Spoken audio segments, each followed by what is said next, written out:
مضمون نمبر 15 عظیم لوگ۔ تاریخ عالم اور تہذیب آدم کا بغور مطالعہ کرتے وقت ہمیں دو قسم کے لوگ نظر آتے ہیں، گمنام اور نامور۔ اپنی سادگی اور سادہ دلی میں مست رہنے والے گمنام لوگ معاشرے، نسلیں، قومیں اور ملتیں بنتے ہیں۔ یہی لوگ ناموروں کو پیدا کرتے ہیں اور خود کسی ناموری کے ذوق سے یکسر بے نیاز اپنی دنیا میں مصروف و سرشار رہتے ہیں۔ یہ عظیم لوگوں کو دیکھ دیکھ کر خوش رہتے ہیں، ان کے تذکرے پڑھ کر خوش رہتے ہیں، ان کی اطاعت بھی کرتے ہیں۔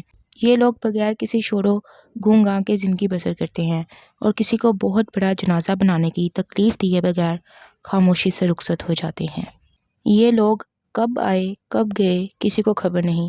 یہ لوگ اپنے ماحول کے ظالم حصار میں رہے، اپنے گھروں میں، اپنے شب و روز میں مبتلا، اپنے آپ میں مست، اپنی غریبی اور غریب الوطنی میں مجبور، اپنے محدود دائرے میں مقید، کسی شہرت و عظمت کے تصور سے آزاد، کسی تاریخ میں داخل ہونے کے جذبے سے یکسر لا تعلق، ناموری کے حصول کے جذبوں سے یاری، زندگی کے تھپیڑے کھاتے ہوئے آئے اور تھپیڑے کھاتے ہوئے رخصت ہو گئے۔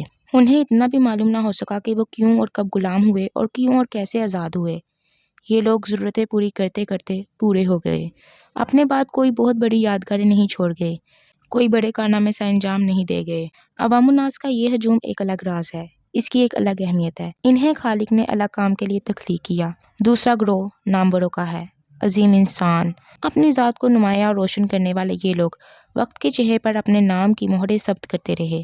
یہ فتوحات کرتے تھے، علم و ادب، فلسفہ، تاریخ و تہذیب، عمرانیات و عرفانیات، ریاضیات و معاشیات میں مقامات حاصل کرنے والے یہ عظیم لوگ ایک الگ طرح کی زندگی رکھتے تھے۔ یہ درد کے صحراؤں میں بیٹھ کر دنیا کو نخلستان کی خبریں دیتے تھے۔ یہ لوگ اپنے اشکوں سے چراغاں پیدا کرتے رہے۔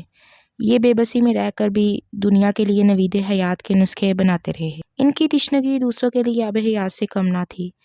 دنیا کو سیراب کرنے والے خود اپنی پیاس لے کر خاموشی سے رخصت ہو گئے۔ عظمت کا سفر کرب کا سفر ہوتا ہے۔ جب لوگ سوتے ہیں یہ لوگ جاگتے ہیں۔ ان کے فارمولے جدا، ان کے جذبے الگ، ان کے آغاز، ان کے انجام سب نرالے تھے۔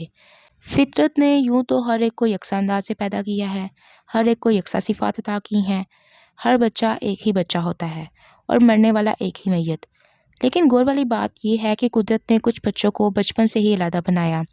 کسی کا چہرہ خوبصورت اور بہت زیادہ خوبصورت بنا دیا گیا۔